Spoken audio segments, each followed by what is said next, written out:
ఏపీలో ఆరోగ్యశ్రీ పథకం పైన మాటల యుద్ధం నడుస్తోంది. కూటమి ప్రభుత్వం ఆరోగ్యశ్రీని విస్మరించే ప్రయత్నం చేస్తోందని ఆరోపించారు మాజీ మంత్రి విడతల రజని. అప్పులు బకాయిల పేరుతో చంద్రబాబు ప్రభుత్వం ఆరోగ్యశ్రీ నుంచి వైదొలుగుతుందా అన్న భయం ప్రజల్లో నెలకొందన్నారు. రజని వ్యాఖ్యలకు స్ట్రాంగ్ కౌంటర్ ఇచ్చారు ఏపీ మంత్రి పార్థసారథి. ఆరోగ్యశ్రీ బకాయిలు నిలిచిపోవడానికి కారణం వైసీపీ ప్రభుత్వమేనని విమర్శించారు. జగన్ 5 ఏళ్ల పాలనలో రాష్ట్రాన్ని అప్పుల ఊబిలోకి చేర్చారన్నారు. ఆరోగ్యశ్రీ పైన వైసీపీ చేస్తున్న తప్పుడు ప్రచారాలు మానుకోవాలని మంత్రి పార్థసారథి హితవు పలికారు.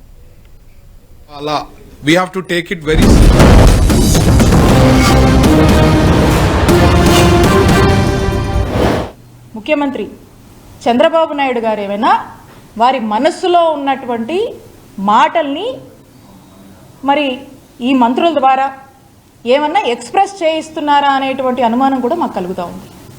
ఏమని, హెల్త్ వాళ్ళకి అంత ప్రయారిటీ కాదని, మరి ఆరోగ్యశ్రీని ఏమైనా వైండప్ చేస్తున్నారనేటువంటి ఒక అనుమానం కూడా మనకు కలుగుతూ ఉంది. సంవత్సరానికి ఆయుష్మాన్ భారత్లో ఎంత ఇస్తారు?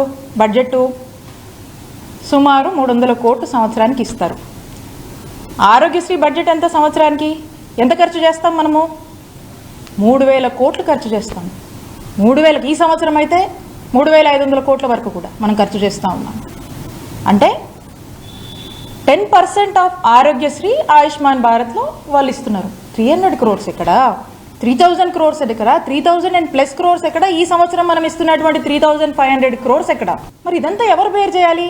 10% కవర్ చేస్తే మరి 90% ఏమైపోవాలి? ఈ ప్రజలు ఏమైపోవాలి? ఈ ప్రజల యొక్క హెల్త్ ఏదైనా ఇబ్బందులు వస్తే వాళ్ళ ఆరోగ్య బాధ్యత ఎవరు తీసుకుంటారు?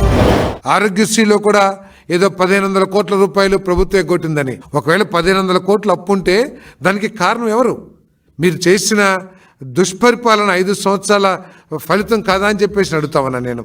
45 రోజుల్లో చెల్లించాల్సిన పేమెంట్ని మీరు చెల్లించకపోవటం మూలంగా ఎన్నిసార్లు హాస్పిటల్స్ యాజమాన్యాలు స్ట్రైక్ ప్రకటించి లేకపోతే మన కోఆపరేషన్ విత్డ్రా చేసుకుని మేము వైద్య సేవలు అందించము, మీరు పేషెంట్స్ డబ్బులు కడితేనే మేము వైద్యం చేస్తామని చెప్పేసి ఎంతమంది పేదలు ఇబ్బంది పడ్డారో తెలుసా? రాష్ట్రాన్ని దాదాపు 11 లక్షల కోట్ల అప్పులు ఊబిలోకి దించేసి ఈరోజు పత్తితులాగా 1500 కోట్లు ఇవ్వలేదు, ఆరోగ్యశ్రీకి డబ్బులు చెల్లించలేదని చెప్పేసి ప్రచారం చేయటం ఎంతవరకు ఆలోచించేయమని చెప్పేసి నేను ఇటువంటి అబద్ధాలని మానుకోమని చెప్పేసి కూడా ఈ సందర్భంగా తెలియజేస్తామని నేను